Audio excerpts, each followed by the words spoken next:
Hello, and the end of Dear Mr. Henshaw. March 31st. Dear Mr. Henshaw, I'll keep this short to save you time reading it. I had to tell you something. You were right. I wasn't ready to write an imaginary story. But guess what? I wrote a true story which won honorable mention in the yearbook. Maybe next year I'll write something that will win first or second place. Maybe by then I will be able to write an imaginary story. I just thought you would like to know. Thank you for your help. If it hadn't been for you, I might have handed in that dumb story about the melting wax trucker.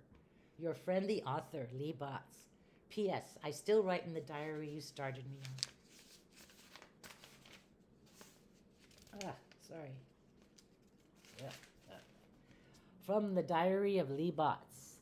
Saturday, March 31st. This morning the sun was shining, so Barry and I mailed my letter to Mr. Henshaw and then walked over to see if there were still any butterflies in the grove. We only saw 3 or 4, so I guess most of them have gone north for the summer.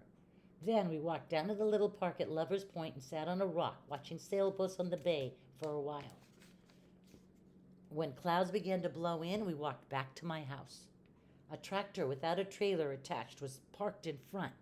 Dad's! I began to run, and Dad and Bandit got out of the cab.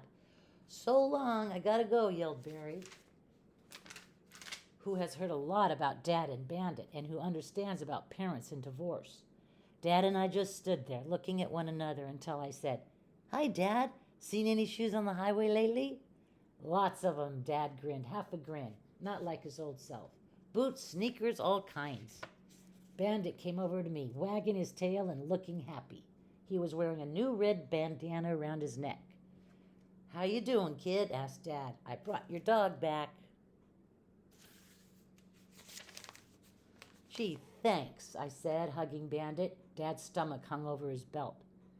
And he wasn't as tall as I remembered him. "You've grown," he said, which is what grown-ups always say when they don't know what else to say to kids.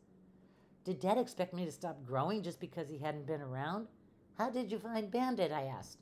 "By asking every day over my CB," he said. "I finally got an answer from a trucker who said he had picked up a lost dog in a snowstorm in the Sierra, a dog that was still riding with him. Last week we turned up in the same line at a weigh scale." "I'm sure glad you got him back," I said, and after trying to think of something else to say, he asked, "How come you're not hauling anything?" I hoped he would say he had driven all the way from Bakersfield just to bring Bandit back to me. "I'm waiting for a reefer to be loaded with broccoli and salinas," he told me. "Since it wasn't far, I thought I'd take a run over here before I take off for Ohio." So Dad had come to see me just because of broccoli. After all these months, when I had longed to see him, it took a load of broccoli to get him here. I felt let down and my feelings hurt. They hurt so much I couldn't think of anything to say. Just then, Mom drove up and got out of her old car, which looked little and shabby beside Dad's big rig. "Hello, Bill," she said. "Hello, Bonnie," he said. We all just stood there with Bandit waving his tail, until Dad said, "Aren't you going to ask me in?" "Sure, come on in," said Mom. Bandit followed us down the walk past the duplex to our little house and came inside with us. "How about a cup of coffee?" Mom asked Dad. "Sure," agreed Dad, looking around. "So this is where you two live." Then he sat down on the couch. "This is where we live as long as we can pay the rent," said Mom in a flat voice. "And it can never be towed away." Mom really hated that mobile home we used to live in. Dad looked tired and sad in a way I had never seen him look before. While Mom fussed around making coffee, I showed him the burglar alarm I had made for my lunchbox. He worked it a couple of times and said, "I always knew I had a smart kid." Mom was taking such a long time making coffee, I felt I had to entertain Dad, so I showed him my yearbook and what I had written. He read it and said, "Funny, but I still think about that day every time I haul grapes to a winery. I'm glad you remember it too." That made me feel good. He looked at me a while as if he expected to see, I don't know what. Then he rumpled my hair and said, "You're smarter than your old man." That embarrassed me. I didn't know how to answer. Finally, Mom brought in 2 mugs of coffee. She gave one to Dad and carried hers over to a chair. They just sat there looking at one another over the rims of their mugs. I wanted to yell, "Do something, say something, don't just sit there." Finally, Dad said, "I miss you, Bonnie." I had a feeling I didn't want to hear this conversation, but I didn't know how to get out of there, so I got down on the floor and hugged Bandit, who rolled over on his back, to have his stomach scratched, just as if he had never been away. I'm sorry, said Mom. I think she meant she was sorry Dad missed her, or maybe she was sorry about everything. I don't know. Have you found someone else? Asked Dad. No, said Mom. I think about you a lot on the long haul, said Dad, especially at night. I haven't forgotten you, said Mom.